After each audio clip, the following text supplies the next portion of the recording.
A dome is a fairly simple structure, but it's in fact very difficult to construct. Now, a dome is essentially an arch rotated 360 degrees about the center, but there's a key difference, and it's namely the keystone.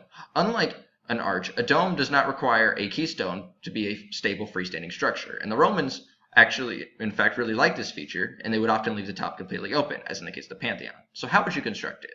So as you see, I've got concentric circles right here, and these represent the various layers that you would use to build a dome. So you'd go around and you'd build these circles using brick or concrete, and then once each circle is complete, it's stable, but it's not stable while it's being constructed. So over here you have all the different diagrams, and this is the side diagram of the dome, and here are the individual layers essentially. And over here you have what are essentially the different bricks or blocks that it's made of. And down here, again, you have the diagrams. But once you get to the point of transition, as they call it, where the force is no longer primarily downward, and it's actually primarily inward, you're going to have the bricks going to start tipping over. They're not going to be stable on their own. And at this point, you're going to start needing a lot of scaffolding to hold them up. And then you're going to need this layer called forming layer that's going to guide the inside of it. And then for a concrete dome, you can't reuse these layers, which is what makes something like the Pantheon very difficult to construct, but for a brick one, you in fact can.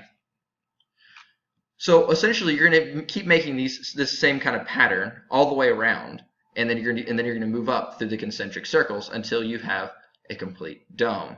Now, of course, beyond that, you can shape the interior however you like, but you need to have the stable structure, which is the difficult part.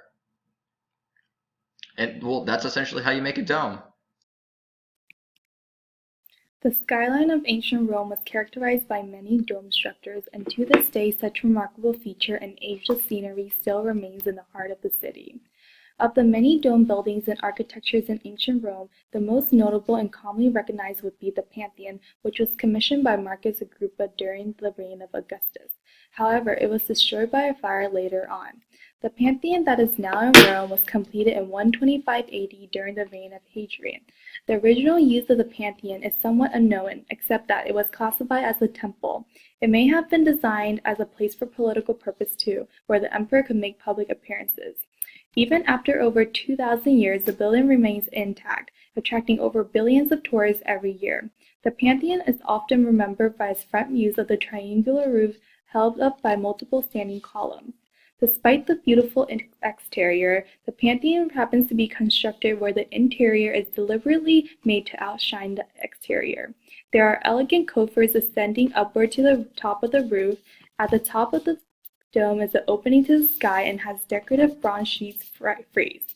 No oculus in Roman architecture have dared to come close in size to the one of the Pantheon.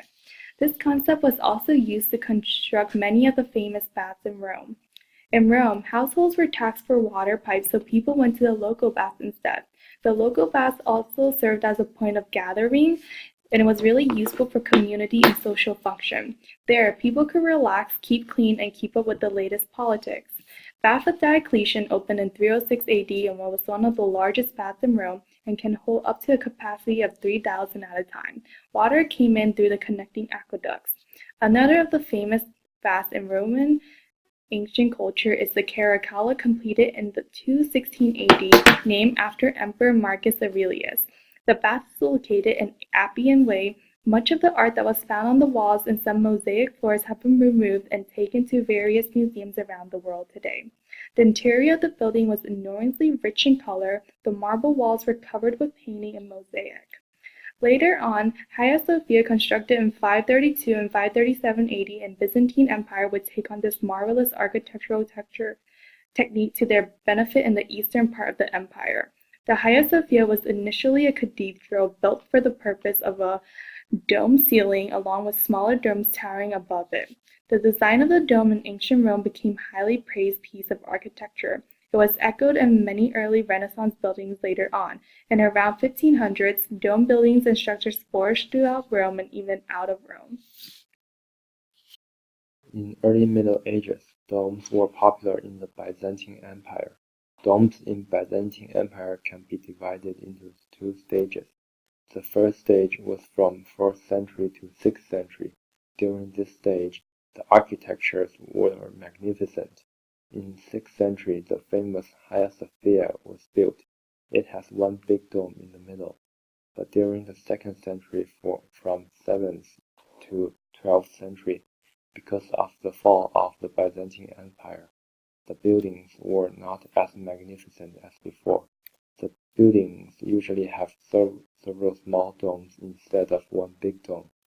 Basilica di San Marco is a great example of this period. Pisa Cathedral was built from 11th century to 13th century. It was located in Pisa, Italy. During that period, Europe was full of war, so many of the churches at that time were built like a castle. Another thing worth to mention is that there were not many domes in the Middle Ages, probably because of the fall of the Roman Empire and the frequent wars in the Middle Ages. People did not have enough time and money to build such magnificent architectures. The Vatican Dome was designed by Michelangelo, most notably in St. Peter's Basilica. St. Peter was martyred and crucified, and then later buried in Caligula's circus, which became the site of St. Peter's Shrine, his tomb becoming the center of the structure. The dome was used as a model for many other domes in the Western Dome, such as the dome of St. Paul's in London in 1675, the Les Invalides in Paris in 1680, and the dome of the Capitol building in Washington in 1794. It has greatly influenced church architecture in Western Christendom as well. The dome is known to be one of the largest domes in the world, with chapels surrounding it. St. Peter's Basilica is considered to be the most prominent building in Vatican City, and the dome its most dominant feature, which can be marveled at along the skyline of Rome. The design of this particular dome was inspired by the huge circular Roman temple, the Pantheon. The Pantheon had various features the architects reveled at, and it has greatly impacted the design of the dome. Measured from the floor of the basilica to the top of the external cross, it is the tallest dome in the world. In the mid-18th century, cracks appeared in the dome, so 4 iron chains now bind together the 2 shells. The Florence Dome in the Florence Cathedral, also known as Cattedrale di Santa Maria del Fiore, is the main church of Florence, Italy, built in the Gothic style by Arnolfo di Cambio and Brunelleschi. It is the largest brick dome ever constructed, built out of brick because brick is lighter weight than stone and easier to form. It is higher and wider than any built with no external buttresses. The dome is octagonal, meaning it has 8 sides, and was the first to be built without temporary wood framing. The Florence Dome is considered to be one of the most important and impressive projects of the era, and has influenced many future domes. The Florence Dome was influenced by the Pantheon as well, because the original design had various technical difficulties.